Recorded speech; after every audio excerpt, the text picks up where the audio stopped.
कई बार पेशेंट्स जब आईवीएफ कराना होता है तो आईवीएफ से संबंधित कॉम्प्लिकेशंस या साइड इफ़ेक्ट्स के बारे में बहुत ही ज़्यादा चिंतित होते हैं कि क्या इतने बड़े प्रोसीजर का कोई साइड इफ़ेक्ट है। तो नमस्कार, मैं हूँ doctor Payal Raghuvanshi, consultant gynaecologist and fertility specialist. आज हम बात करेंगे कि क्या आईवीएफ प्रोसेस के कोई साइड इफ़ेक्ट्स होते हैं या कॉम्प्लिकेशंस होते हैं। जी हाँ, वैसे तो आईवीएफ पूरी तरीके से एक बहुत ही सेफ प्रोसीजर है, लेकिन फिर भी अगर हम इसके कॉम्प्लिकेशन के बारे में बात करें तो आईवीएफ प्रोसेस में हम ओवरीज को स्टिमुलेट करने के लिए, यानी कि एक ही साइकिल में बहुत ज़्यादा अंडे बनाने के लिए हार्मोन के इंजेक्शंस लगाते हैं। इन हार्मोन के इंजेक्शन से क्या साइड इफ़ेक्ट्स पॉसिबल हैं? कुछ पेशेंट्स में इन इंजेक्शंस के कारण थोड़ा बहुत मूड स्विंग, उल्टी जैसा लगना, नॉजिया, डिस्कम्फर्ट ये हो सकता है, बट ये बहुत ही मिनिमल इफ़ेक्ट्स हैं जो कि पेशेंट्स को लग सकते हैं। यदि हम एक सीरियस कॉम्प्लिकेशन की बात करें तो आईवीएफ का एक ही सीरियस कॉम्प्लिकेशन है, वो है ओवेरियन हाइपर स्टिमुलेशन सिंड्रोम, जिसे हम OHSS भी कहते हैं। जब महिला के अंडाशय को ओवर स्टिमुलेशन हो जाता है, यानी आपकी ओवरीज ज़रूरत से ज़्यादा स्टिमुलेट हो जाती हैं, मतलब बहुत सारे अंडे एक ही बार में बन जाते हैं, तो उस स्थिति को ओवेरियन हाइपर स्टिमुलेशन सिंड्रोम कहा जाता है। इसमें महिला के पेट में पानी भर जाना, उल्टी जैसा लगना, सांस फूलना, सांस लेने में तकलीफ होना, ये रेयर से रेयरेस्ट कंडीशन में बिल्कुल 1% से भी कम पेशेंट्स में ये एक सीरियस कॉम्प्लिकेशन हो सकता है।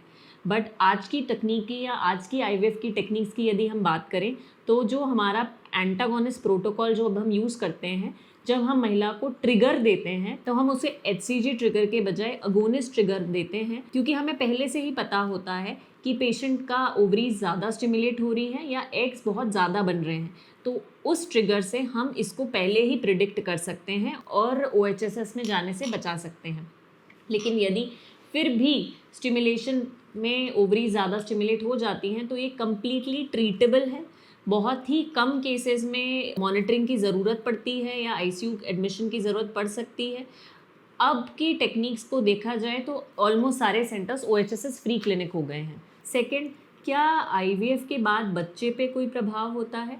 हाँ, यदि आईवीएफ में हम एम्ब्रियो ट्रांसफ़र करते समय 2 या 2 से अधिक एम्ब्रियोज डालते हैं तो ट्विन प्रेगनेंसी या ट्रिपलेट प्रेगनेंसी का चांस हो सकता है, यानी एक ही गर्भ में 2 शिशु डेवलप हो सकते हैं या 2 से ज़्यादा शिशु डेवलप हो सकते हैं। ट्विन प्रेगनेंसी में मदर को ज़्यादा कॉम्प्लिकेशंस झेलने पड़ते हैं, डिलीवरी जल्दी होती है, 8वें या 7वें महीने में डिलीवरी होने का चांस होता है। जो बेबीज़ बॉर्न होते हैं वो कम वज़न के होते हैं, उन्हें बहुत ज़्यादा लंबे समय की NICU केयर लग सकता है।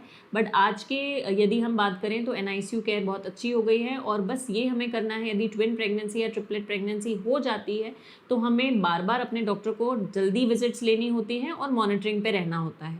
ट्विन प्रेगनेंसी भी टेक केयर की जा सकती है। थर्ड, कई लोगों में ये भ्रांतियाँ होती हैं कि यदि आईवीएफ से बच्चा पैदा होगा तो क्या हमारा बच्चा नॉर्मल होगा या उसमें कोई कंजेनाइटल या जन्मजात विकृतियाँ हो सकती हैं या वो नॉर्मल बच्चों की तरह नहीं होगा।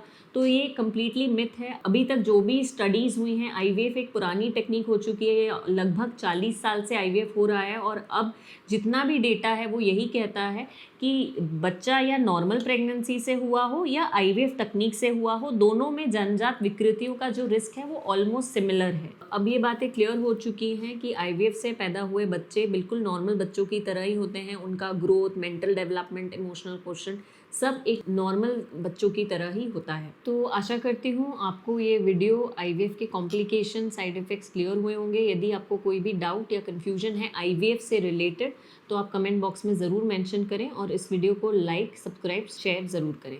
धन्यवाद।